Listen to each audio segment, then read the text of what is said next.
This helps to reduce the rate of grass growing in your farm. As you will see in the images that are coming up, you will see that it will limit grass growth and instead promote crop growth, because there will be no grass around. If grass has to grow just around the plant, and so you just go around with the few grass that is there. And it also helps you to be able to put manure just on that place where the plant needs, and so you put it just on that around the plant, and then it's also good for watering.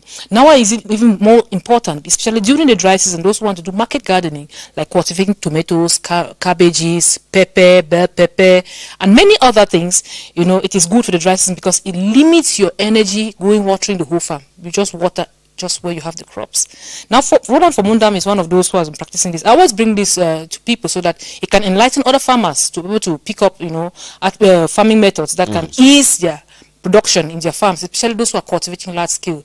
Now you'll see that he has maybe a quarter hectare of farm. That's 2,500 meters square of land. He has constructed ridges. He covers them with plastic, and then in the dry season, he says 5,000 liters of water is going to do the trick to water that farm for the whole the farming season, to the time he's going to harvest his crop. And now this farm we visited is a cabbage farm. You see that the crops there are just planted where the holes have been created. The rest of the ridge is covered, and so there's no grass.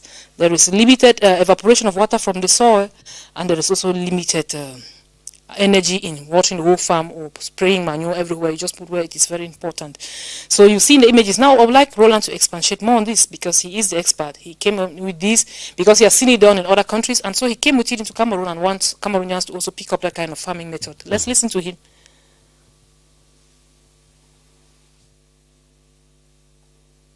Yeah, we'll be getting to Roland very soon here because we like to get the message from the horse's own mouth. Because when I speak, I'm just a messenger. But I like the experts to talk because when they talk, it gives more credibility to what they're saying. So let's listen. Yes, let's listen to Roland.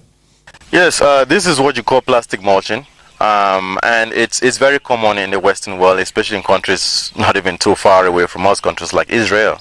Israel considered as a desert, but they have more agricultural production, again, more probably than Cameroon.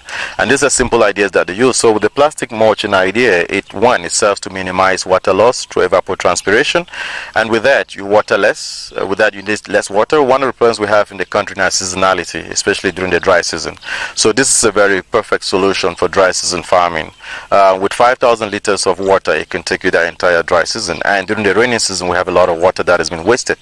And the other idea, that solution that it brings to it is the grass that grows around the farms. Most of our labor on farms, we spend time on weeding farms. And with this, it takes that away because you realize that grass only grows where it has been watered or just around the plants. And since you have them all spotted, you can all take it out very easily. The other thing is also the quality of crops that you end up growing here, because you give now food specific to the plant and not just throw it everywhere on the farm.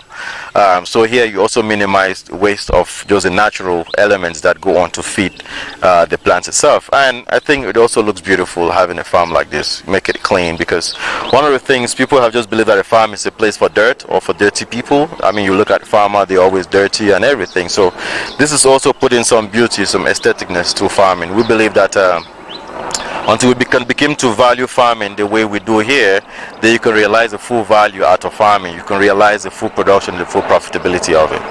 Of course, which is partly why we also do greenhouses, because of that heating effect or that greenhouse effect. I think here, just that alone, it gives, plants the kind of a conducive environment, especially within the root area where everything forms, so that they end up growing a lot better. If you realize with farms that have plastic mulching and those that do not have, there's a drastic difference with both of them.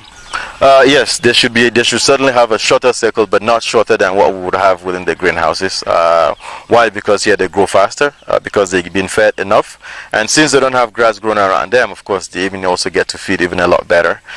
This cabbage is what now? 2 months? It's 6 weeks. 6 weeks, yeah. Getting a month and a half. When we think of pure, it's relative. and again, it depends at the scale, because we are looking at utilizing only organic matter. So it also depends what mechanisms you have in place to produce your own organic insecticides or pesticides or manure on site. If you have to depend on buying it, then it might not be cost effective for the most part. But if you're developing yours on site like we're doing here, then it certainly is a way to go, because what we're looking to do here is promoting natural organic agriculture at its very best, indoor and outdoor. And how will you produce your own insect? Yes, I mean, there are so many things that we use. Just something like pepper being an insecticide, things like neem oil being an insecticide. So we also use the slurry from biogases, which is also an insecticide and manure. There are so many of them, so many, and which we will be coming up with different